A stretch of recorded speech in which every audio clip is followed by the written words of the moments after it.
안녕하세요. 유명숙입니다. 한 주간 잘 지내셨나요? 지난 시간에는 생장점이 터지는 성경 일독학교를 왜 해야 하고 또 무엇을 공부해야 하는지 오리엔테이션에 대한 공부를 했습니다. 우리 오늘은 구약 1가로 이제 들어갑니다. 우리 구약 1과 제목 여기 PPT에 띄워놨죠? 우리 같이 한번 읽어볼까요? 구약 목록 이야기로 확 꿰뚫어라. 확 꿰뚫어야 돼요. 구약이 전부 1330페이지로 되어 있거든요. 이것을 이제 이야기 형식으로 확 꿰뚫는 거예요. 앞으로 12과까지 이제 이야기가 흘러갈 텐데 어떤 식으로 내용이 연결되는지 먼저 개론적으로 정리를 해 보려고 합니다. 우리가 성경을 이해하려면 먼저 이스라엘이라는 나라에 대해서 알아야 해요. 이스라엘이 위치해 있는 지역을 팔레스타인이라고 하는데 우리가 지금 공부하려고 하는 이스라엘이 세계 지도 속에서 이제 어느 위치에 있는지를 먼저 살펴보겠습니다.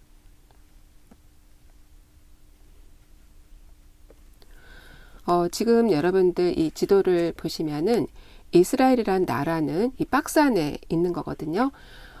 이 이스라엘은 유럽과 아시아 그리고 아프리카 이 세 대륙 가운데 자리를 잡고 있어요.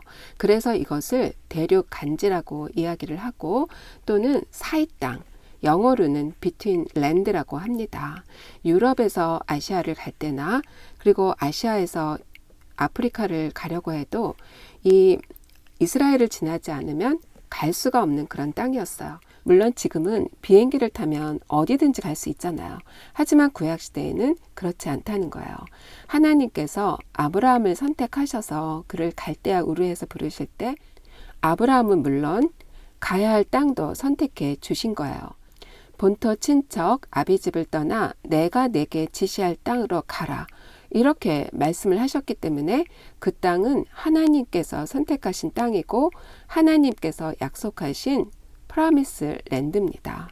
우리 에스겔서 성경 에스겔서 5장 5절에 보면은 하나님께서 예루살렘을 이방 가운데 두셨다. 이렇게 말씀을 하셨어요.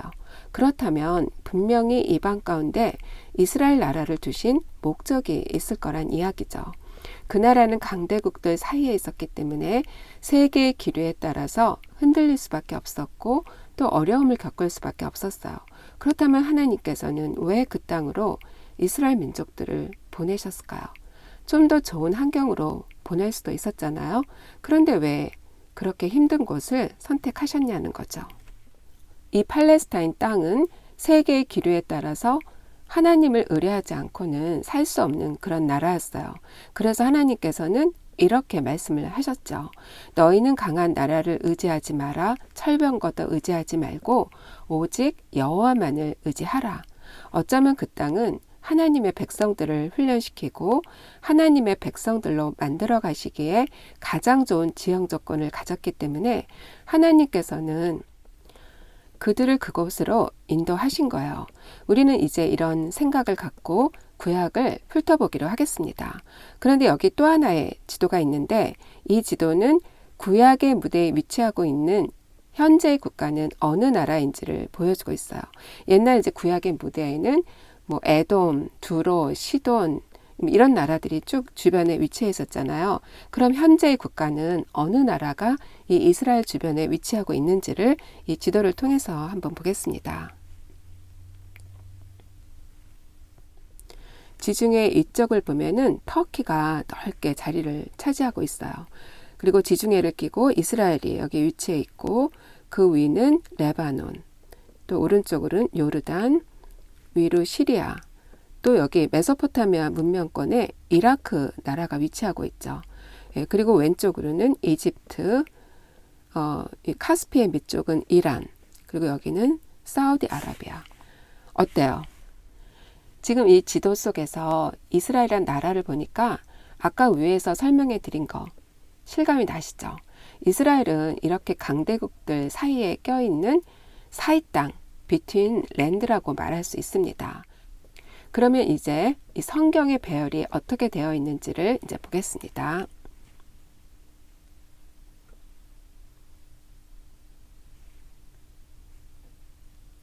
구약은 전부 39권으로 되어 있죠. 그래서 역사서가 17권, 시가서가 5권, 예언서가 전부 17권, 이렇게 17권, 5권, 17권.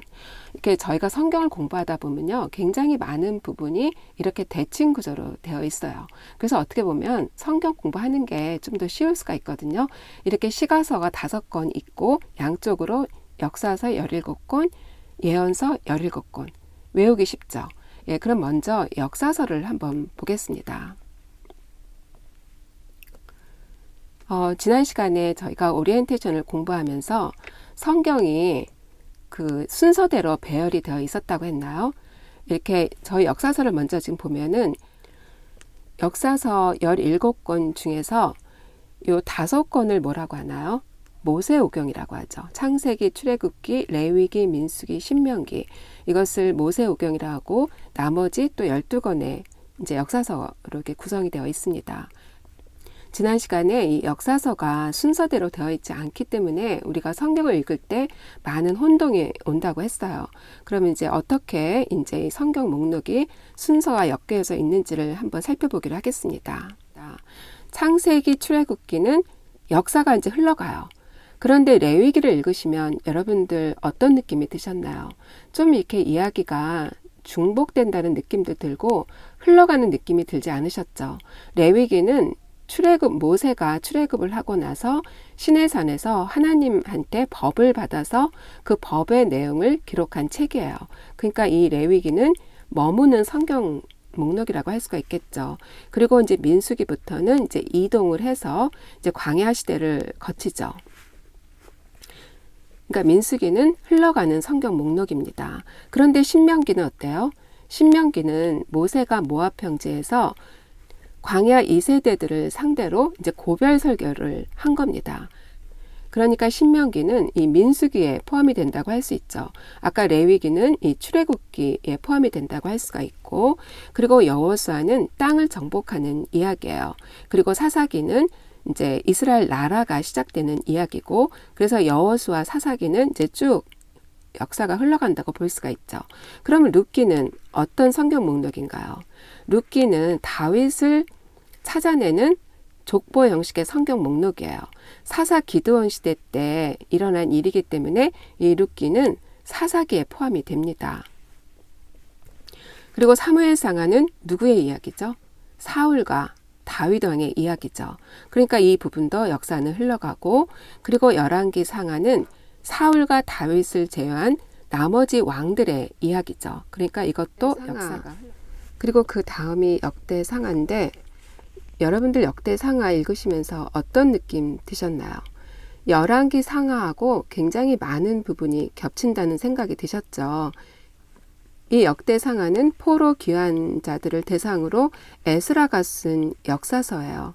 그런데 이 역대상하는 창조로부터 고레스 칙령까지 다루고 있기 때문에 이것도 겹치기는 하지만 이렇게 흘러가는 역사로 이제 보겠습니다. 그리고 에스라 느헤미야는 이제 포로 귀환 시대 역사고, 그리고 이제 여기 이 에스더는 에스라 시대의 그 페르시아 쪽에서 일어난 하나의 사건을 다룬 역사서죠. 그래서 에스더도 이제 멈춥니다. 그러면 전부 이 역사서 17권 중에서 멈추는 성경 목록은 어떤 건가요? 여기 레위기, 신명기, 룻기, 에스더서. 이렇게 4권의 성경 목록은 역사가 흘러가지 않고 멈추어서는 성경 목록이에요. 그럼 이 나머지 4권을 뺀 이제 17권에서 4권을 빼면 13권이잖아요. 이 13권의 앞에 자만 우리 한번 읽어보기로 할까요? 창출, 민수, 사삼, 왕, 데라느. 이렇게 역사가 흘러가는 순으로 우리가 성경 목록을 정리해 볼 수 있습니다. 그리고 여기 이제 시가서를 보면은 욥기는 창조 시대를 배경으로 해서 쓴 시가서라고 볼 수가 있고요. 그다음에 시편은 전부 150편으로 되어 있는데 73편이 다윗의 시로 되어 있어요. 그래서 이 시편은 우리가 사무엘상하를 읽을 때 이제 함께 보시면 되고요. 잠언, 전도서, 아가서. 이건 누구의 문건인가요? 솔로몬의 문건이죠. 그래서 이거는 열왕기 상하를 읽을 때 이제 공부할 때 같이 공부를 할 겁니다. 그리고 이제 예언서를 볼 텐데요. 사실 예언서가 굉장히 중요해요. 보통 예언서는 어떻게 나누죠? 우리가 위에 5개는 대선지서, 그리고 밑에 12개는 소선지서 이렇게 나눠요. 그럼 이건 어떤 기준으로 이렇게 나눈 건가요? 분량이 많으면 대선지서, 분량이 적으면 소선지서 이렇게 그동안 나누었어요. 근데 분량이 중요한가요? 그래서 저희 이 어성경에서는 왕정시대 12권, 포로시대 5권 이렇게 예언서를 분류하는데요. 왕정시대 12권 다 외우려면 너무 어렵죠. 그래서 포로시대 5권을 먼저 구별을 하겠습니다. 포로시대는 나라가 망한 다음의 이야기니까 아무래도 뒷부분으로 가겠죠. 그래서 대선지서 마지막에 2권, 에스겔, 다니엘, 그리고 소선지서에서 마지막 3권, 학개, 스가랴, 말라기. 이거가 이제 포로시대 예언서예요. 나머지 12권이 왕정시대 12권으로 이제 분류가 됩니다. 이제 예언서 17권 어떻게 분류되는지 아시겠죠? 그럼 이제 여러분들 보자기 2개를 한번 준비를 해보세요. 그래서 오른쪽 보자기에는 왕정시대 예언서 12권, 왼쪽 보자기에는 포로시대 예언서 5권. 이렇게 해서 2개의 보자기를 각각 좀매 갖고 하나는 왼쪽 가슴에, 하나는 오른쪽 가슴에 딱 품으세요. 이따가 이제 제가 구약을 이야기로 확 꿰뚫을 때 하나씩 이제 이 보자기를 풀을 겁니다. 이렇게 정리한 이 성경 목록이 이제 어떻게 배열되는지를 다시 한번 보겠습니다. 창세기, 출애굽기는 이제 이야기가 흘러가고, 레위기는 출애굽기 선상에서 법을 받은 이야기죠. 그리고 민수기는 이동이고, 신명기는 모압 평지에서 고별 설교, 여호수아는 나라를 정복하는 이야기, 사사기는 나라가 시작되는 이야기, 룻기는 이 사사 기드온 시대에 다윗을 찾아내는 성경 목록이죠. 그 다음에 사무엘 상하는 다윗과 사울의 이야기, 그 다음에 열왕기 상하는 나머지 왕들의 이야기, 역대 상하는 열왕기 상하랑 같은 내용이지만 창조로부터 시작해서 고레스 칙령까지를 다뤘기 때문에 이것도 흘러가는 역사로 배치를 하는데, 포로 기환 시대를 배경으로 하기 때문에 밑에 따로 배치를 했어요. 그리고 에스라, 느헤미야는 포로 기환 시대의 역사, 그리고 에스더는 에스라 시대의 페르시아에서 일어난 하나의 사건이었죠. 이렇게 역사서를 배치할 수가 있고, 그 다음에 시가서, 욥기는 창조 시대를 배경으로 하고 있고, 시편은 사무엘 상하 다윗의 이야기가 많이 담겨져 있죠. 그 다음에 잠전하는 솔로몬의 문건, 그래서 열왕기 상에 배치를 하고, 12권의 왕정시대 예언서는 열왕기 상하, 그 다음에 다니엘과 에스겔은 포로시대 예언서, 그 다음에 학개와 스가랴, 그리고 말라기는 포로 귀환시대 예언자들. 네, 이렇게 역사서 17권, 시가서 5권, 예언서 17권을 이렇게 간단하게 우리가 정리를 해볼 수 있습니다. 지금 처음 보는 거니까 굉장히 복잡하죠. 그런데 저희가 이제 12과를 진행하다 보면 나중에는 이 도표가 이제 한눈에 들어올 겁니다. 이렇게 성경의 배열이 어떻게 되어 있는지를 살펴보았어요. 이것을 저희가 하드웨어 작업이라고 한 거예요. 그럼 이제 본격적으로 창세기부터 공부를 하겠습니다. 이제 소프트웨어로 들어가는 거죠. 여러분들 창세기 제일 많이 읽으셨죠? 네, 그럼 창세기 전부 몇 장으로 되어 있나요? 전부 50장으로 되어 있고 크게 2파트로 나누어 볼 수 있습니다. 1에서 11장까지에서는 창조와 인류 일반 역사를 다루고 있고, 12장에서 50장까지 이스라엘의 역사를 다루고 있습니다. 먼저 1에서 11장까지 창조와 인류 일반 역사를 보겠습니다. 창세기 1장 1절을 펴시면 뭐라고 적혀져 있나요? 태초에 하나님이 천지를 창조하시니라. 하나님은 이렇게 말씀을 딱 선포하시면서 우주 만물을 창조하셨어요. 그리고 창조가 일단락되는 곳이 있는데 바로 에덴이라는 곳이에요. 성경의 근거에서 이 에덴이 지도 속에 어딘가를 한번 찾아보죠. 여기 페르시아만에서 흘러나오는 강이 티그리스 강하고 그 아래에 유프라테스 강이 있죠. 이 강 사이 어딘가에 있는 땅이 바로 에덴이라는 곳이에요. 이 에덴을 중심으로 초기 인류 문명이 흘러가는데 우리는 보통 이 에덴을 생각할 때 어떤 하나의 신화적인 장소로 생각하고 공중에 붕 띄어서 생각하는 경우가 많아요.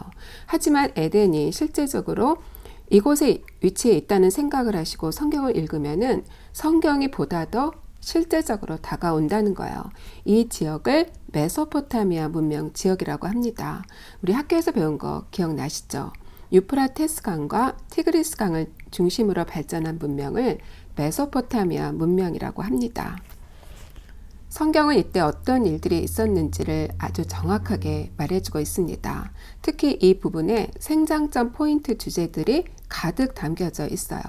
가령 예를 들어서 창조와 선악과 이야기가 등장을 하고 선악과 이후에 가인 계열과 셋 계열 사람들이 발생을 하지만 노아 홍수로 인해서 초기 인류는 다 전멸을 합니다.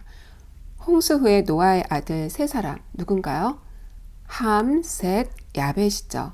이 세 사람을 중심으로 해서 다시 이 메소포타미아 지역에서 인류가 번성되고 새로운 문명이 발생을 합니다.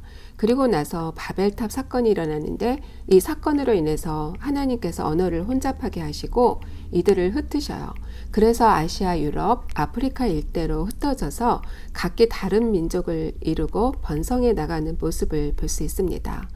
바벨탑 사건 역시 이 메소포타미아 문명 지역을 중심으로 해서 일어난 사건이고 이 지역이 후대에 일어날 바벨론 제국의 모체가 되기도 합니다.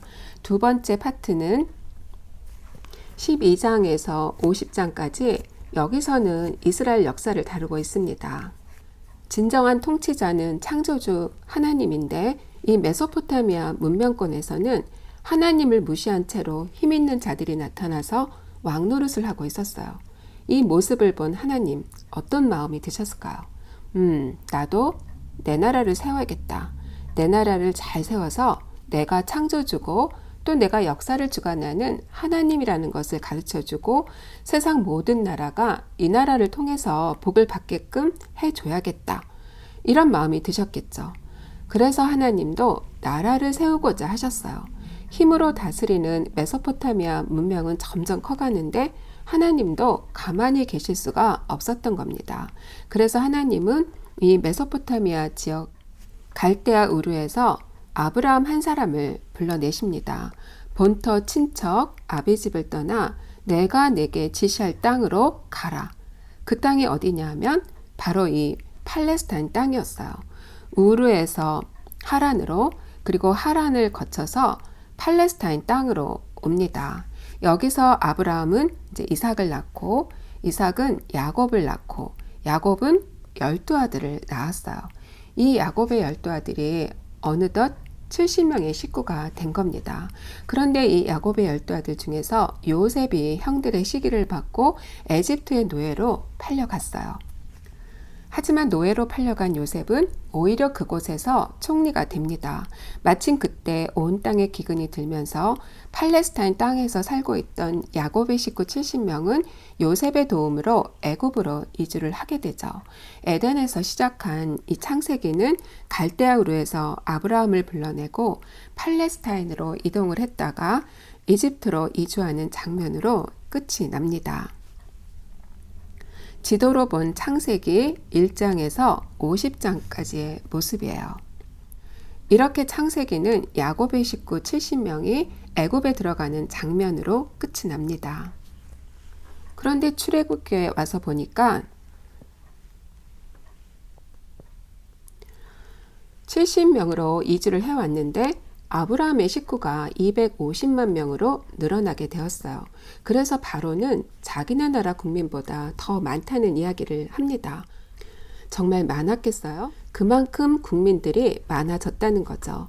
창세기와 출애굽기는 종이 한 장의 차이인데 어느덧 430년이라는 시간이 흘러간 겁니다. 이집트에서 430년간의 세월이 흐르면서 아브라함의 후손들이 번성을 하고 이제 하나의 커다란 민족을 이루게 된 거죠. 아브라함에게 약속하신 말씀이 그대로 이루어진 겁니다. 그런데 이게 웬일입니까? 처음에 애굽에 와서 정착을 할 때 고센 땅에서 목축업을 하고 있던 이스라엘 백성들이 어느새 이집트의 노예로 전락을 하고 만 거예요. 이집트 왕은 그들이 번성을 해서 반란을 일으킬까 염려가 되니까 태어난 아이가 남자아이면은 다 죽이라는 명령을 합니다. 이런 상황 속에서 태어난 아이가 바로 모세입니다. 더 이상 숨겨서 키울 수가 없게 되니까 갈대 상자에 담아 나일강에 떠내려 보내죠. 이 아이를 이집트 공주가 발견해서 왕궁에서 40년간을 키웁니다. 하지만 모세는 친모인 유모를 통해 자신이 히브리인이라는 것을 알게 되었어요. 그러던 어느 날 히브리 사람 편을 들다가 이집트 사람을 돌로 쳐 죽인 사건이 일어난 거예요. 모세는 이집트 공주 하셉수트의 아들로 자라고 있었기 때문에 그 당시 바로의 아들하고는 정적의 관계에 있었어요. 그런데 바로의 아들이 이 사건을 알게 된 거죠. 그래서 이 사건이 빌미가 되어서 모세는 결국 시내산으로 도망을 갈 수밖에 없었어요. 시내 광야에서 40년간 양을 치면서 베두인의 삶을 살고 있었는데 어느 날 시내산 떨기나무 아래에서 하나님을 만나게 되죠.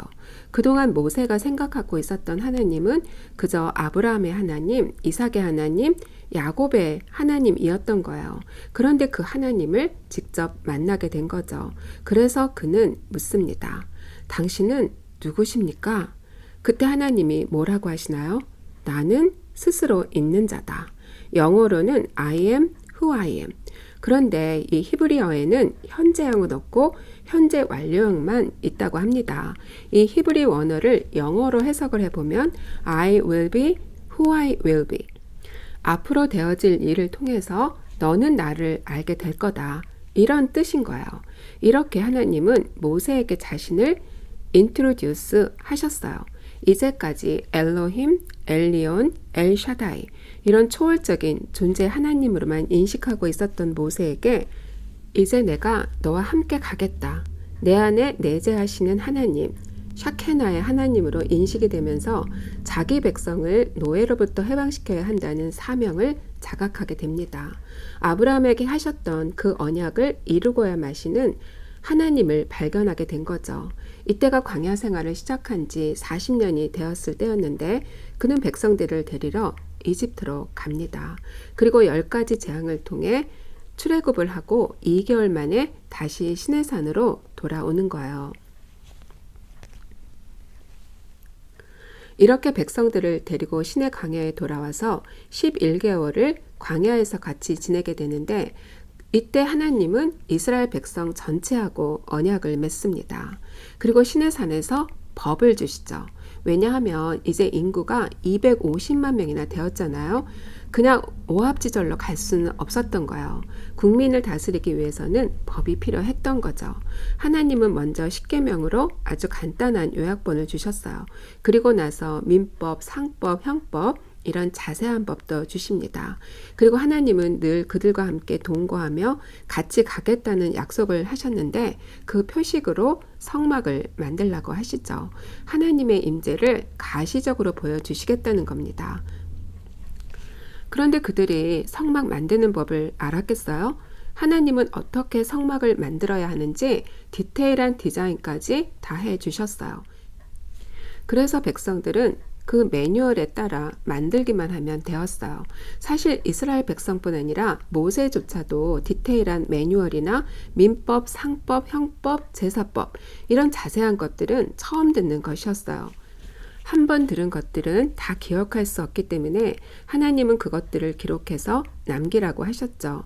오고 오는 이스라엘 백성들이 앞으로도 알아야 될 정보이기 때문에 문자로 남겨 놓으라고 하신 거예요. 이것이 바로 레위기입니다. 야곱의 12아들 중에서 셋째 아들의 이름이 레위인데 그들이 바로 이 중요한 일을 맡게 된 겁니다. 이 부분에서 같이 읽어야 될 성경 목록이 바로 레위기예요. 이렇게 시내산에서 출애굽기가 끝이 납니다. 출애굽기는 애굽에서 시작해서 시내산에서 끝이 나는 거죠. 창세기는 창조부터 시작해서 입애굽하는 것으로 끝이 났고 출애굽기는 애굽에서 시작해서 시내산으로 끝이 나는 겁니다. 이제 성경은 어디로 넘어가나요? 성경은 민수기로 넘어가지만 이스라엘 백성들은 아직 어디 있나요? 시내산에 있죠. 그럼 얼마 만에 시간이 흘러갔을까요? 아까 시내산에서 11개월을 머물러 있었다고 했잖아요. 시내산까지 2개월이 걸렸고 그렇다면 약 1년이란 세월이 흐른 겁니다.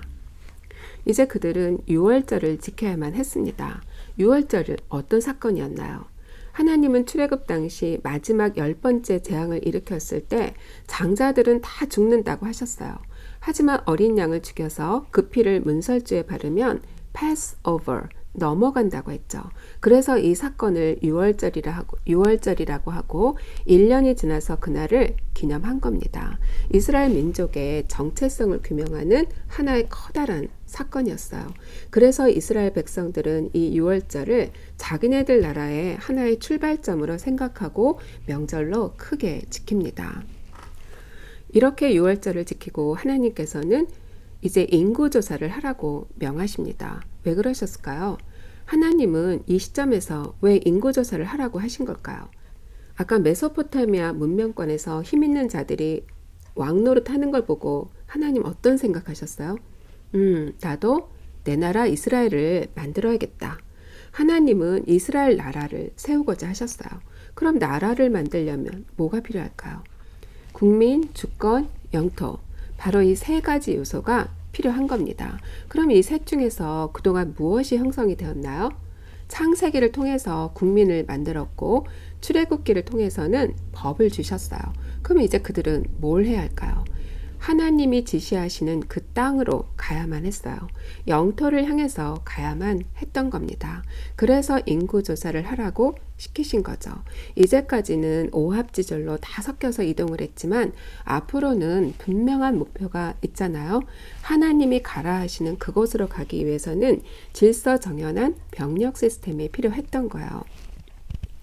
그래서 인구조사를 하라고 했던 겁니다. 인구조사를 하고 나니까 20세 이상 남자 병력만 60만 명이었어요. 엄청난 숫자죠. 대한민국 국군의 숫자 전부 몇 명인지 기억나시나요? 지금은 어떤지 정확히 모르지만 제가 하이스쿨에 다닐 때만 해도 60만 대군이었어요. 이 60만이라는 숫자가 이렇게 엄청난 숫자라는 거죠. 군인만 60만이라는 것을 볼 때 한 가정에 식구가 4명씩 있다고 추론을 해볼 때 전체 인구수를 250만 명 정도로 가정해 볼 수 있다는 겁니다. 드디어 이스라엘 민족들이 이동을 합니다. 출애굽기 마지막 부분과 민수기 앞부분은 시내산이었지만 이제 드디어 이동을 하는 거죠. 그들의 목적지 어딘가요? 팔레스타인 땅으로 가야 했어요. 그런데 그들은 바로 가나안으로 가지 않습니다. 그들의 1차 목적지는 바란 광야에 있는 가데스 바네아였어요. 그리고 여기 이렇게 지도를 보니까 이 가데스 바네아 위치가 어디쯤인가요? 여기 우회를 보니까 남방 부엘사바라는 지점이 보이죠? 거의 다 왔다는 겁니다. 아브라함과 약속하셨던 땅 바로 밑에까지 온 거예요. 그런데 하나님은 이곳에서 이동을 멈추게 하셨어요. 구름 기둥이 멈췄습니다. 우리는 가데스 바네아 하면 떠오르는 게 있어요. 가데스 바네아에 도착을 하자마자 하나님은 정탐을 하라고 하십니다. 그냥 무턱대고 들어갈 수가 없잖아요. 하나님은 팔레스타인 땅으로 가라고 하셨는데 그 땅은 비어있는 땅인가요? 아니죠. 이미 누군가 살고 있는 땅이었어요. 그래서 그곳이 어떤 땅인지를 먼저 정탐을 해야만 했던 겁니다. 이제 각 지파별로 한 명씩 뽑아서 전부 12명의 정탐꾼을 보냈어요. 그들의 보고 어땠나요? 여호수아 갈렙만이 여호와께서 우리와 함께 하시면 그들은 우리의 밥이다. 이렇게 외치면서 앞으로 나아갈 것을 주장했죠. 그런데 나머지 10명의 정탐꾼들 뭐라고 했나요? 가나안 종족들은 거인이고 자신들은 메뚜기 같다는 보고를 하는 거예요. 그리고 그 보고를 들은 백성들은 울며 불며 그 자리에 주저앉아 버리고 맙니다. 스스로 메뚜기 같다고 자처한 사람들은 정말 가나안 땅에 들어가지 못했어요. 38년 동안을 이 바란 광야에서 살다가 다 죽게 됩니다. 여기 보시면 하세롯, 엘랏, 바란 광야에까지 올라와서 이곳에서 정탐을 하고 그곳을 정복하라고 한 건데 불순종한 결과 38년 동안 광야 생활을 한 거예요. 우리는 보통 광야 생활 40년이라고 하잖아요. 여러분들은 그동안에 이 광야 생활 40년 어떻게 생각하셨나요? 왜 광야 40년을 그곳에 머물렀을까? 그것을 생각했을 때 광야길이 그렇게 멀었나? 그런 생각을 할 수도 있었다는 거죠. 그런데 하나님 말씀에 순종하지 않고 자신을 메뚜기로 비하시킨 결과 광야에서 다 죽고 만 겁니다. 사명을 잃은 개인과 교회는 250만 명이 모이는 광야교회라고 할지라도 하나님이 쓰시지 않겠다는 이야기예요. 다만 그들은 우리의 밥이다. 이렇게 외쳤던 여호수아와 갈렙만이 하나님의 약속대로 살아 있었어요. 드디어 광야 2세들이 다 성인이 되었습니다. 이제 모세는 원망하다가 죽은 1세들이 낳은 2세들을 데리고 이 바란 광야를 떠납니다. 목적지인 가나안을 향해 올라가는 거죠. 그런데 위로 올라가던 그들은 이제 어떤 나라를 만나게 되나요? 여기 지도에 보시면은 에돔, 모압, 암몬 이런 나라들을 만나게 돼요. 그 당시 이 나라들을 중심으로 길이 닦여져 있는데 이것을 왕의 대로 킹스웨이라고 합니다. 아무래도 이 광야길보다는 이 길로 가면 훨씬 편하게 갈 수 있겠다 싶어서 이 지역을 통과해서 가길 원했지만 그들의 반응 어땠나요? 당연히 노, 그랬겠죠. 한번 생각을 해보세요. 250만 명이나 되는 사람들을 그냥 지나가게 할 수 있을까요? 입장을 바꿔 생각해봐도 좀 불가능한 일이죠. 그런데 하나님은 그들과의 전쟁을 허락하지 않으셨어요. 그래서 그들은 광야길을 택해서 변경으로 쭉쭉 올라갈 수밖에 없었어요. 그런데 마냥 위로만 올라갈 수 있나요? 가나안은 요단 서편 쪽에 있기 때문에 언젠가는 왼쪽으로 돌아갈 수밖에 없었어요. 그때 만나는 나라가 어느 나라냐 하면 아모리라는 나라예요. 아모리하고는 부딪힐 수밖에 없었던 거죠. 그런데 하나님은 아모리하고는 전쟁을 하라 하셨고 그 전쟁에서 이겼어요. 그래서 차지한 땅이 바로 요단 동편 땅입니다.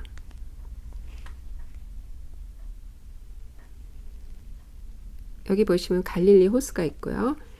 요단강이 흐르고 그 밑에 이제 사해바다가 있어요. 그래서 차지한 땅이 바로 이 요단 동편 땅을 차지하게 됩니다. 비록 모세는 가나안 땅에 들어가지는 못했지만 이렇게 요단 동편 땅을 정복해서 두 지파 반에게 나누어 주었어요. 사해 오른쪽으로 루벤, 그 위로 갓, 그리고 므낫세 반지파에게 이렇게 두 지파 반에게 땅을 나누어 주었어요. 이제 땅을 다 분배해주고 나서 모세는 할아버지가 되었겠죠. 광야 40년을 2번이나 지냈으니까 120살 정도가 되었을 거예요. 이제 그는 모압 평지에서 광야 2세대들에게 요점 정리 설교를 해 주어야만 했습니다.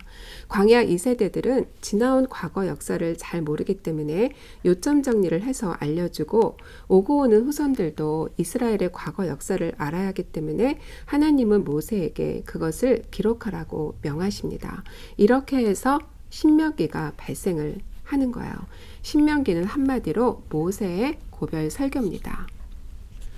그럼 신명기의 핵심 무엇일까요? 모세는 하나님만이 창조주고 참 신이라는 사실을 강조하고 있습니다. 왜냐하면 그들이 가서 정복해야 할 땅은 바알과 아세라 우상이 가득한 곳이기 때문에 하나님만이 참 신이라는 것을 선포하고 그 땅에 사는 백성들이 하나님을 아는 복을 받게끔 하는 것이 이스라엘 백성들의 사명이었어요. 그래서 그들은 이것을 꼭 기억해야만 했습니다. 이제 모세는 죽고 여호수아가 그의 후임이 되었어요. 백성들을 이끌고 가나안 땅을 정복하는 것이 여호수아의 사명이었어요. 하나님은 내가 지시할 땅으로 가라. 그렇게 명령을 하셨죠. 그런데 그 땅은 empty, 비어있는 땅이 아니라고 했어요. 이미 누군가가 살고 있는 땅이었죠. 여호수아, 얼마나 두렵고 떨렸을까요? 그때 하나님이 여호수아에게 주신 말씀이 바로 여호수아 1장 8절 말씀. 여러분들 많이 아시죠? 이 말씀. 우리 한번 찾아서 읽어볼까요? 여호수아 1장 8절. 이 율법책을 내 입에서 떠나지 말게 하며 주야로 그것을 묵상하여 그 안에 기록된 대로 다 지켜 행하라. 그리하면 내 길이 평탄하게 될 것이며 내가 형통하리라. 여호수아는 강하고 담대한 마음으로 그 땅을 정복해서 9지파 반에게 나누어 줍니다. 이미 2지파 반에게는 모세가 요단 동편 땅을 정복해서 나누어 주었기 때문에 이제 남은 지파는 전부 9지파 반이 되겠죠. 그 9지파 반에게 이 땅을 나누어 줍니다. 어떻게 분배하는지 한번 지도를 통해서 보겠습니다. 지중해 쪽으로 길게 아셀, 그리고 갈릴리 호수 쪽으로 납달리, 스불론, 오른쪽으로 이사갈, 므낫세 반지파가 이렇게 넓게 차지를 합니다. 그 다음에 중심, 핵심 부분을 에브라임, 그 다음에 단, 오른쪽으로 베냐민, 남쪽 넓은 땅은 유다가, 그리고 가운데 시므온. 이렇게 9지파 반에게 나누어 줍니다. 여러분들 이 땅 분배를 보면서 어떤 생각 드시나요? 저는 창세기 49장에 나오는 야곱의 축복이 생각이 났어요. 야곱이 죽기 전에 아들들에게 축복을 해주는데 누구누구에게 더 많은 축복을 해주나요? 유다와 요셉에게는 다른 형제들의 갑절 이상을 축복을 해줍니다. 여기 땅 분배에서도 한번 보세요. 북쪽의 대부분을 므낫세 반지파가 이렇게 많이 차지하죠. 그리고 에브라임이 이렇게 핵심 부분을 차지를 합니다. 이 에브라임과 므낫세가 누구의 아들인가요? 요셉의 아들이잖아요. 그리고 유다 역시 남쪽 대부분의 땅을 차지를 하는 거예요.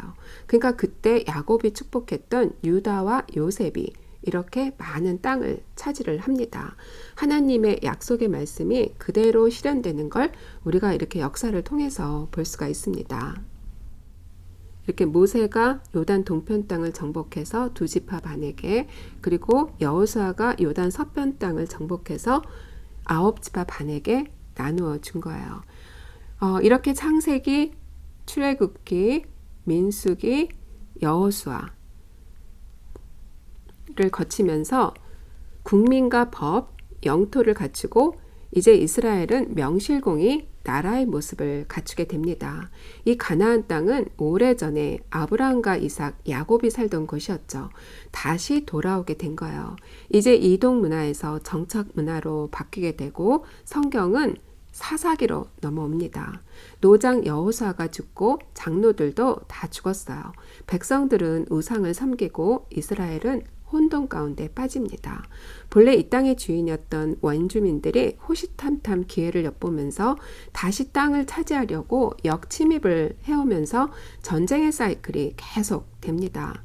그 당시 이스라엘은 12지파가 있었고 그들이 하나의 연맹 체제를 갖추고 있었지만 전체를 통합할 수 있는 왕은 없었어요.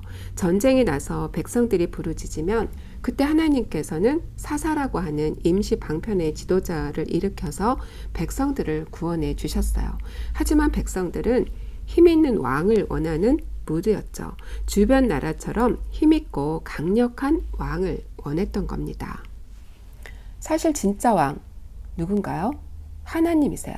하지만 백성들은 왕이 없다는 생각을 하는 겁니다. 하나님은 시내산에서 모세에게 법을 주셨잖아요. 그리고 이 율법대로 나라가 경영되길 원하셨어요. 그 역할을 누가 담당했었나요? 레위가 담당을 했어요. 좀 전에 땅을 분배할 때 레위가 땅을 분배받았나요? 12지파 가운데 레위는 땅을 주지 않았어요.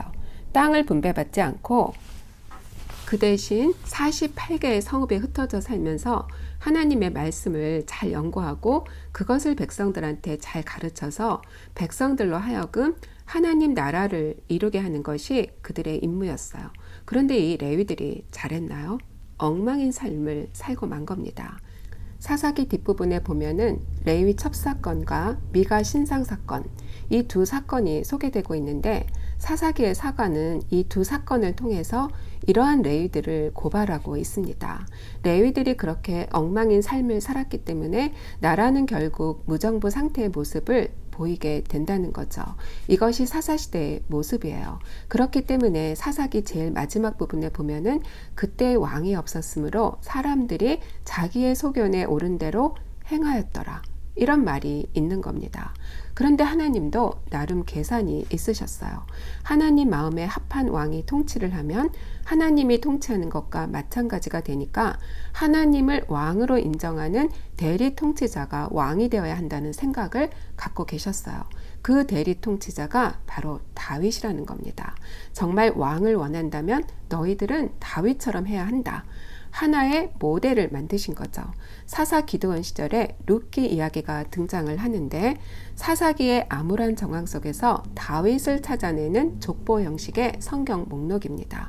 왜냐하면 주인공 룻이 바로 다윗의 증조 할머니가 되는 거예요. 여기서 룻기가 발생을 합니다. 하나님이 원하시는 왕을 찾아내는 성경 목록이에요. 이렇게 사사기와 룻기는 같은 시대를 배경으로 하고 있습니다. 이제 사무엘 상하로 들어갑니다. 이러한 상황 속에서 하나님도 드디어 왕정을 허락하시죠. 사울이 첫 번째 왕으로 기름 부음을 받았어요. 사무엘이 기름을 부었죠. 그런데 사울이 처음부터 왕으로 인정을 받나요? 기름 부음은 받았지만 백성들은 사울을 바로 왕으로 인정하지를 않아요.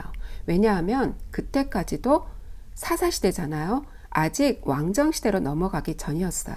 그래서 백성들은 또 하나의 사사가 일어나나 보다 그러면서 사울을 왕으로 인정하지 않은 거죠. 사울 자신도 자신이 왕이라는 사실을 잘 인식하지 못하는 거예요. 그래서 기름 부음을 받고 나서도 다시 일상으로 돌아가서 밭을 갈고 그러잖아요. 그러는 가운데 암몬과의 전쟁이 터집니다. 그런데 사울에게 하나님의 영이 임해서 암몬과의 전쟁에서 크게 이깁니다. 그러고 보니까 주변 나라의 강력한 왕 같은 모습인 거예요. 그제서야 백성들은 사울을 왕으로 인정합니다. 그런데 사울은 하나님께 100% 순종을 하지 못했어요. 그래서 그는 하나님과 점점 멀어지고 사무엘은 다시 다윗에게 기름을 붓습니다. 그리고 다윗은 이스라엘의 강적인 블레셋의 골리앗을 단칼에 제거를 합니다. 당시 블레셋은 철병거를 갖고 있었어요.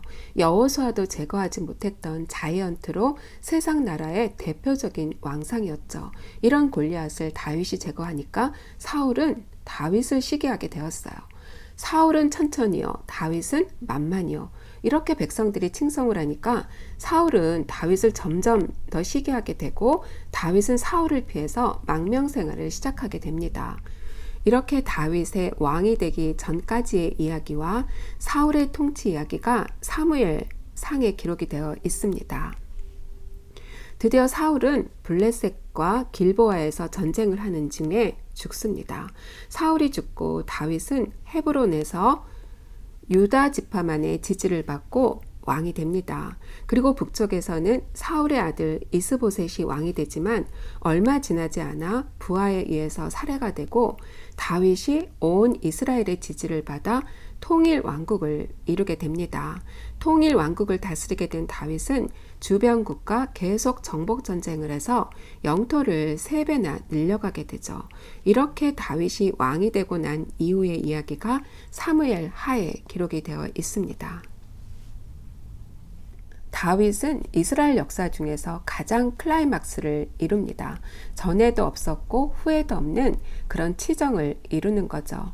그리고 하나님의 대리 통치자라는 의식이 철저했기 때문에 자신은 백향목궁에 평안히 거하는데 하나님은 휘장 가운데 계시는 아쉬움을 이야기하면서 하나님이 거하시는 성전을 짓고 싶어 했어요. 그런데 하나님의 허락을 하시나요? 그는 전쟁으로 인해 피를 많이 흘렸기 때문에 다윗 때에는 성전 짓는 것을 허락하지 않으셔요. 하지만 다윗은 성전에 필요한 모든 것을 준비합니다. 이렇게 다윗은 그 암울한 정황 속에서도 하나님만이 진짜 왕이라는 것을 고백하면서 예배 문화를 창출합니다. 하나님 마음에 딱 합한 모델 왕이었던 거죠. 하나님이 그토록 원하셨던 왕의 모습이었어요. 그 이후 왕들이 가야 할 왕의 표상이었죠. 그럼 그는 과연 어떻게 통치를 하였길래 그런 이상적인 왕상을 이루어낼 수 있었을까요? 만약에 시편이 남아있지 않았다면 우리는 그의 인생 철학을 엿볼 수 없었을 겁니다. 사무엘 상하가 다윗의 행적을 그리고는 있지만 그것만 봐서는 여러분들 어떠세요? 사무엘 상하만 읽어서 다윗이 그렇게 위대한 왕이라는 생각 좀 드셨나요? 저는 그렇지 않더라고요. 다윗이 얼마만큼 위대한지 사무엘 상하만을 봐서는 알 수가 없었어요. 하지만 시편 150편 중에 73편, 거의 반 정도가 다윗의 시로 되어 있습니다. 다윗은 망명 시절 사울에게 쫓기면서 힘든 마음들을 이 시편에 잘 기록하고 있습니다. 왕의 통치 기간 밧세바와 간음 사건을 일으키고 그 나단이 그 사건을 지적했을 때 다른 왕들 같으면 선지자의 말을 무시할 수도 있었을 텐데 그는 하나님 앞에 나아가서 진정으로 회개하고 참회하는 모습을 보입니다. 아들 압살롬이 반역 사건을 일으켰을 때도 쫓겨가면서 얼마나 마음이 참담했겠어요. 그러한 마음들을 시편에서 낱낱이 토로합니다. 그리고 성전을 짓지는 못했지만 성전 지을 준비를 하면서 정말 하나님을 향한 자신의 마음을 절절하게 고백하는 그런 모습들을 이 시편을 통해서 우리는 엿볼 수가 있습니다. 이 부분에서 이제 시편을 같이 읽으시면 됩니다. 이제 다윗이 죽고 솔로몬이 왕이 되는 이야기가 열왕기 상에서 시작이 됩니다. 그는 아버지가 남겨놓은 엄청난 유산을 이어받아 드디어 성전을 완공합니다. 그리고 다윗의 문화적 과업을 이어받아서 잠언과 전도서 그리고 아가서와 같은 문건들도 발행을 하죠. 그런데 솔로몬은 결국 배교를 하고 맙니다. 문제는 워낙 많은 것을 물려받았어요. 그래서 그것을 유지하는 것조차도 벅찼던 거죠. 외교 관계를 유지하기 위해서 국제교육 활동을 해야 되는데 그 당시 정략 결혼은 자연히 따라붙는 관행이었어요. 그래서 엄청난 후궁을 유입한 겁니다. 전부 후궁들 몇 명이나 되는지 아시나요? 1000명이라고 성경에 기록이 되어 있습니다. 아마 얼굴도 제대로 알지 못했을 거예요. 정략 결혼으로 다 데리고 온 거죠. 그런데 이 후궁들이 오면서 그냥 왔을까요? 당연히 이방 신들도 따라왔겠죠. 그 결과 솔로몬의 인생의 후반은 배교제의 삶을 살고 마는 겁니다. 그 많은 여자들을 어떻게 당해냈겠어요? 이제 솔로몬이 죽고 나라는 남북으로 분열이 됩니다.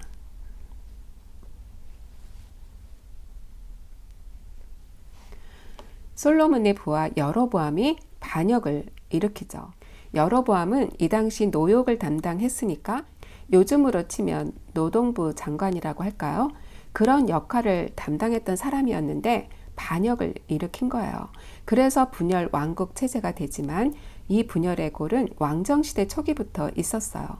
솔로몬의 아들 르호보암 때에 와서야 골마 터지게 된 거죠. 북쪽은 그대로 이스라엘이란 이름을 사용하고 여로보암이 왕이 돼서 마지막 호세아 때 아수르에 멸망하기까지 약 200년의 역사가 흐릅니다. 바알과 아세라, 즉 세상 나라를 정복하라고 가나안 땅에 들여보냈는데 정복은커녕 오히려 이 바알과 아세라를 섬기면서 그들과 섞여버리는 역사를 쓰고 만 거예요. 그리고 남쪽은 르호보암이 왕이 되어 베냐민과 함께 남유다라는 이름으로 나라를 이어가다가 시드기야 때 바벨론에 멸망할 때까지 약 330년간의 역사가 흘러갑니다. 남유다가 130년의 역사를 더 쓰게 되는 거죠. 그들 역시 다윗의 길로 가지 않고 바알과 아세라를 섬기는 혼합주의에 빠져들고 맙니다.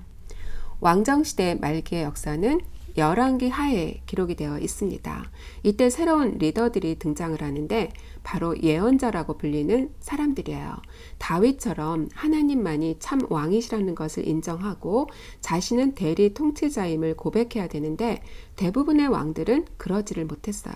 하나님이 서실 자리가 없으셨던 거죠. 그래서 예언자들이 나타나서 하나님이 이 나라의 왕이시며 역사의 주관자가 되신다. 이것을 대언해 주는 겁니다. 하나님 대신 우상을 섬기면 너희는 망한다. 이것을 선포했고 또 그것을 기록으로 남겼어요. 이것을 예언서라고 하는 겁니다. 그럼 이런 예언서들이 나온 시기는 언제일까요? 망하고 난 후일까요? 아니면 망하기 전일까요? 망하기 전이겠죠. 망하기 전에 예언서들이 우르르 쏟아져 나옵니다. 아까 성경 목록 정리하면서 이 예언서들을 보자기에 좀매서 어디에 놓으라고 했죠? 마음 한켠에 두라고 했죠. 하나는 오른쪽, 하나는 왼쪽. 예, 지금 쏟아져 나온 예언서들은 전부 왕정시대 예언서 12권이에요. 그리고 지금은 이 예언서들이 어디에 속했는지 따질 필요가 없어요. 나중에 이제 우리가 자세히 다루면서 공부를 할 겁니다. 이들이 선포한 내용은 다 뭐라 그랬죠? 망한다. 우상을 섬기면 너희들은 다 망한다. 이들이 선포한 내용은 이렇게 심플한 거예요. 정말 이 예언자의 말대로 북방 이스라엘은 BC 721년에 아수르에 의해서 멸망을 했고 130년쯤 더 지나서 남방 유다 역시 BC 587년에 이제 신흥 바벨론에 의해서 멸망을 합니다. 그런데 남방 유다는 단번에 망하는 것이 아니라 단계적으로 멸망을 하는 거예요.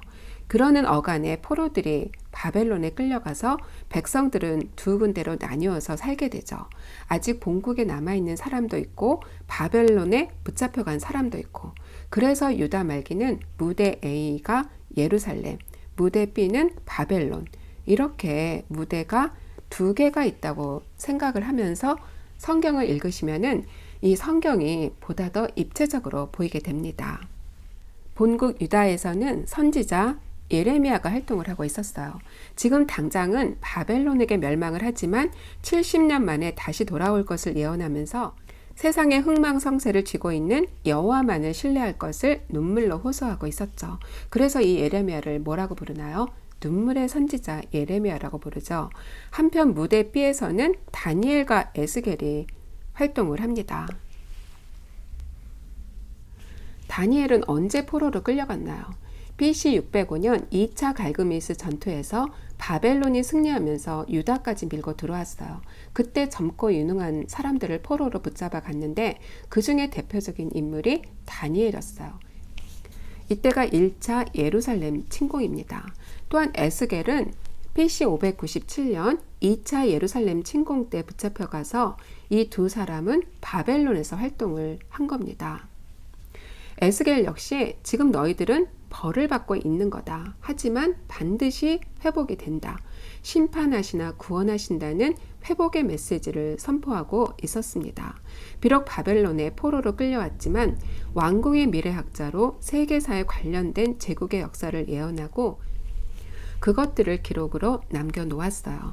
이 부분에서 다니엘과 에스겔서를 읽으시면 됩니다. 이 부분에서 이제 포로시대 예언서를 풀어놓는 거예요. 그런데 정말 예레미야 예언대로 70년 만에 포로들이 예루살렘으로 돌아오는 거예요. 그때가 바로 BC 538년입니다. 심판하시지만 구원하신다고 했는데 정말 예언대로 된 거죠. 페르시아가 바벨론을 정복하면서 새로운 식민 정책을 발표했어요. 바사왕 고레스가 포로들을 각자 자기들 나라로 돌아가게 하는 포로 귀환 정책을 발표한 거죠. 수룹바벨, 예수아, 에스라, 느헤미야를 중심으로 3차에 걸쳐서 포로들이 본토 이스라엘 땅으로 속속 돌아오게 됩니다. 이런 포로 이후의 생활이 에스라서에 기록이 되어 있습니다. 수룹바벨과 예수아를 중심으로 1차로 돌아온 포로들이 무너진 성전을 재건하기 시작했는데 그 당시 북이스라엘에 살고 있었던 사마리아 사람들이 성전 재건에 동참하기를 원했어요. 그런데 남유다 사람들이 이들을 받아들이나요? 그렇지 않았어요. 왜 그랬을까요? 그 당시 북이스라엘이 아수르에 망하면서 아수르가 펼친 혼합 정책으로 이방 사람들과 많이 섞이게 된 거예요. 그래서 남유다 사람들은 그들을 사마리아인이라고 부르면서 이단시하고 성전 재건 운동에서 제외를 시킨 겁니다. 그렇게 되니까 이 북이스라엘 사람들이 가만히 있을까요? 불법 건축을 한다고 시비를 걸면서 페르시아 왕에게 고발을 하고 건축은 중단이 되고 말았어요. 바로 이때 학개와 스가랴가 나타나서 성전 재건 운동을 중단하고 삶의 터전으로 돌아간 백성들에게 용기와 격려의 메시지를 전합니다. 다시 힘을 얻은 백성들은 열심히 성전을 재건해서 드디어 BC 516년에 성전을 완공합니다. 이 부분에서 학개와 스가랴를 같이 읽으시면 됩니다. 팔레스타인 땅, 즉 무대 A에서 포로 교환 공동체를 중심으로 일어난 일이에요. 이렇게 성전을 재건하고 하나님 중심의 문화를 이루어가고 있는데 무대 B에서 커다란 사건 하나가 터집니다. 바로 에스더 사건이에요. 여기서 무대 B가 지금 바벨론이라고 적혀 있는데 이 당시 이쪽 지역을 지배하고 있는 나라는 바로 페르시아입니다. 본토로 귀환하지 못하고 아직도 페르시아에 살고 있던 유다 공동체에 위기가 닥친 거예요. 그 당시 페르시아는 아하수에로 왕이 다스리고 있었는데 그 아내가 바로 에스더입니다. 이때 하만이라는 관리가 유대인들을 너무 싫어했어요. 그래서 그는 유대인 말살 정책을 펼칩니다. 하만이 유대인들을 다 죽이고자 했을 때 에스더는 사촌 오빠인 모르드게와 함께 이 난국을 슬기롭게 이기죠. 그때 에스더가 남긴 유명한 말이 있습니다. 죽으면 죽으리라. 이 부분에서 에스더서를 같이 읽으시면 됩니다. 그 페르시아에 또 한 사람이 등장을 합니다. 바로 에스라죠. 아주 중요한 인물입니다. 계속해서 무대 B에서 일어난 일이죠. 그는 포로 3세나 4세쯤 되는 사람으로 모세오경에 능통한 학자로 자라나고 있었어요. 비록 포로 생활이었지만 그곳에서도 회당을 중심으로 모세오경을 연구했던 모임이 있었다는 것을 이 에스라를 보면 알 수 있는 거죠. 아브라함 이후 흘러간 역사를 공부하면서 에스라는 자기 민족의 역사를 꿰뚫고 섭렵했어요. 그때 멀리 조국에서 소문이 들려온 거예요. 성전은 재건되었는데 이스라엘 백성들은 하나님에 대한 공부를 제대로 못한 상태라는 것을 자각하게 된 거죠. 그것을 깨달은 에스라는 조국으로 돌아가서 영적인 문화를 꽃피우기 위해 분연히 일어섭니다. 자신의 정체성과 사명이 무엇인지를 깨달은 거죠. 우리 지난 시간에 성경을 일독하게 되면 어떤 결과가 생긴다고 했죠? 자신의 정체성과 사명을 깨닫게 된다고 했어요. 이렇게 자신의 정체성과 사명을 깨달은 에스라는 아닥사스다 왕의 도움으로 포로 귀환단을 모집해서 BC 458년에 제2차 포로 귀환을 시도합니다. 드디어 에스라는 조국으로 돌아와서 이스라엘 백성들을 가르치기 시작했어요. 비록 나라는 없어졌지만 포로 귀환 백성들을 말씀으로 잘 양육시켜서 그들의 예배 문화를 확립하죠. 그리고 이스라엘의 정체성과 사명이 무엇인지를 가르쳐 주었어요. 이스라엘 백성들이 어디서부터 흘러왔는지, 그 근원이 무엇인지, 그것을 에스라는 역으로 추적을 합니다. 아브라함 한 사람을 부르면서 시작한 나라였지만 왕정시대를 타고 거꾸로 올라가는 거예요. 다윗, 모세, 아브라함을 지나 셈, 노아, 아담까지 거슬러 올라가겠다는 거죠. 비록 포로 귀한 백성들이지만 이스라엘 백성들은 우주 만물을 창조하신 하나님 나라 백성들이라는 것을 아주 명백히 하겠다는 겁니다. 이러한 역사관으로 그들에게 존재의의를 심어주자는 것이 에스라의 의지였어요. 그런데 아담으로부터 내려오는 이 역사를 기록으로 남기자니 얼마나 긴 역사예요. 그래서 에스라는 그것을 다 담을 수가 없으니까 깊이 생각을 했겠죠. 어떻게 이 역사를 기록할까? 그렇게 해서 생각해낸 것이 바로 족보 형식입니다. 족보는 역사를 가장 함축성 있게 짧게 기록하는 역사 기록 방법이에요. 성경에서 이 방법을 군데군데 쓰고 있죠. 특히 어느 부분에서 족보 형식을 가장 많이 쓰고 있나요? 창세기에 11번의 족보가 나옵니다. 이렇게 백성들을 가르치기 위해서 만든 교재가 역대상합니다. 역대상에서는요, 9장에 이르기까지 정말 긴 족보가 나옵니다. 이 역대상 족보에서는 어디까지 역사를 다루고 있을까요? 창세로부터 시작해서 사무엘상까지 역사를 정리하고 있어요. 그리고 그 이후 다윗의 역사를 다루고 있고, 이 역대상하에서는 이스라엘의 역사는 다루지 않아요. 남유다 왕조의 역사, 그리고 고레스 칙령까지를 다루고 있는 것이 역대상합니다. 이것이 바로 열왕기서와 다른 점이에요. 그리고 왕정시대 이후 포로 귀환 시대의 역사를 기록으로 남긴 것이 에스라서입니다. 나라가 멸망한 이후 역사 기록이 없었는데 포로 귀환 이후 행해졌던 문화 행사나 사회 정화 운동, 이런 포로 귀환 시대 역사를 정리한 책이 바로 에스라서입니다. 이즈음 느헤미야를 중심으로 3차 포로 귀환단이 페르시아에서 돌아옵니다. 원래 느헤미야는 페르시아에서 아닥사스다 왕의 술관원 넷이었어요. 에스라가 성전에 관심을 갖고 하나님의 말씀과 역사 기록에 심혈을 기울였다면 느헤미야는 예루살렘 성벽 재건에 필이 꽂힌 사람이었어요. 예루살렘이 멸망을 하고 150년이 지났습니다. 지금 여기저기 성벽이 무너져 내리고 구멍이 숭숭 뚫린 성벽을 생각하면 마음의 구멍이 뚫린 것처럼 느헤미야는 괴로웠던 거예요. 그는 백성들과 함께 무너진 성벽을 보수합니다. 성곽을 완성하고 에스라와 함께 종교개혁 운동을 주도하죠. 이렇게 느헤미야는 에스라와 비슷한 시기에 역사섭니다. 느헤미야가 얼마나 성벽 재건에 심혈을 기울였냐면 52일 만에 이 일을 완성했다는 거예요. 정말 대단한 일이죠. 이렇게 포로 귀환 공동체 문화가 일어나던 이때를 배경으로 마지막 예언자 한 사람이 나타나는데 이 예언자가 바로 말라기예요.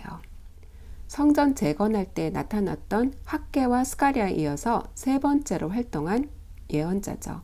그러니까 에스라, 느헤미야, 말라기는 한 시대 한 공동체 안에서 함께 활동했던 사람들로 볼 수 있습니다. 어때요? 이제 포로 시대 예언자들도 다 풀어놨죠.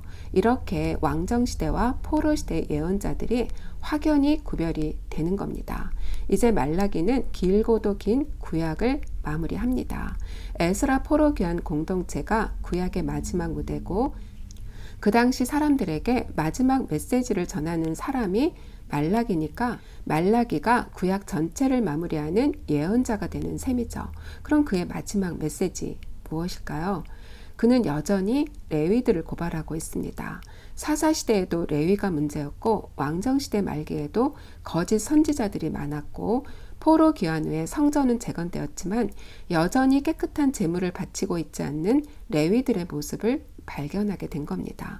이제 말라기가 뭐라고 선포하는지 우리 다 같이 성경을 찾아보겠습니다. 우리 말라기 4장 5절과 6절 한번 찾아서 읽어볼까요?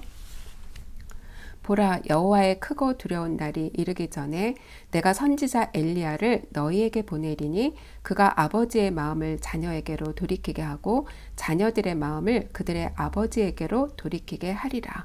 돌이키지 아니하면 두렵건대 내가 와서 저주로 그 땅을 칠까 하노라 하시니라. 이렇게 구약은 엘리야를 기다리면서 긴 커튼을 내리고 문을 닫습니다. 구약의 엘리야, 신약에 누구로 나타날까요? 세례 요한이라고들 하죠. 이렇게 창세기에서부터 시작해서 구약의 마지막 무대인 포로 귀환 공동체에 이르기까지 어떤 역사를 타고 흘러왔는지 이야기 형식으로 쭉 훑어왔어요. 이제 마지막으로 성경 목록을 다시 한번 정리를 해보겠습니다. 이제 이야기를 쭉 훑어왔으니까 성경 목록 좀 정리가 좀 더 쉬워졌겠죠. 한번 볼까요? 창세기 출애굽기는 이제 이야기가 흘러가고 레위기는 출애굽기 선상에서 법을 받은 이야기죠. 그리고 민수기는 이동이고 신명기는 모압 평지에서 고별 설교, 여호수아는 나라를 정복하는 이야기, 사사기는 나라가 시작되는 이야기, 룻기는 이 사사 기드온 시대에 다윗을 찾아내는 성경 목록이죠. 그 다음에 사무엘 상하는 다윗과 사울의 이야기, 그 다음에 열왕기 상하는 나머지 왕들의 이야기. 역대 상하는 열왕기 상하랑 같은 내용이지만 창조로부터 시작해서 고레스 칙령까지를 다뤘기 때문에 이것도 흘러가는 역사로 배치를 하는데 포로 귀환 시대를 배경으로 하기 때문에 밑에 따로 배치를 했어요. 그리고 에스라, 느헤미야는 포로 귀환 시대의 역사, 그리고 에스더는 에스라 시대의 페르시아에서 일어난 하나의 사건이었죠. 이렇게 역사서를 배치할 수가 있고, 그 다음에 시가서, 욥기는 창조 시대를 배경으로 하고 있고, 시편은 사무엘 상하 다윗의 이야기가 많이 담겨져 있죠. 그 다음에 잠전하는 솔로몬의 문건, 그래서 열왕기 상에 배치를 하고, 12권의 왕정시대 예언서는 열왕기 상하, 그 다음에 다니엘과 에스겔은 포로 시대 예언서, 그 다음에 학개와 스가랴, 그리고 말라기는 포로 귀환 시대 예언자들. 네, 이렇게 역사서 17권, 시가서 5권, 예언서 17권을 이렇게 간단하게 우리가 정리를 해볼 수 있습니다. 어때요? 아까보다 훨씬 쉽죠? 네, 그리고 이제 저희가 구약 12과를 진행하면서 이 부분을 계속 공부를 할 거기 때문에 나중에는 다 이제 외우실 수 있을 겁니다. 우리 그러면은 이제 역사서만 한번 읽어볼까요? 그리고 역대기는 창조로부터 시작하니까 역대기는 길게 한번 읽어보죠. 창출, 민수, 삿삼, 왕, 데라드. 이렇게 역사서가 이제 전개됩니다. 네, 여기까지 이제 구약을 이야기 형식으로 훑어보았습니다. 네, 기도하고 마무리하겠습니다. 주님 감사합니다. 창세기에서 구약의 마지막 무대인 포로 귀환 공동체에 이르기까지 어떤 역사를 타고 흘러왔는지 이야기 형식으로 구약 전체를 훑어보았습니다. 세상 모든 사람들에게 복을 주시기 위해 세상 나라 한 가운데에서 아브라함을 불러내시고 하나님 나라를 만들어 가시는 하나님의 신실하심을 보았습니다.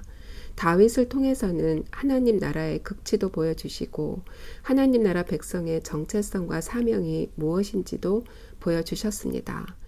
배우고 확신한 일에 거하여 하나님만이 참 신이고 역사의 주관자 되심을 이 땅 모든 사람들에게 전파하는 사명을 잘 감당할 수 있도록 인도해 주옵소서. 긴 시간 함께 해주심을 감사드리며 예수님 이름으로 기도했습니다. 아멘. 네, 수고하셨습니다. 다음 시간에 뵙겠습니다.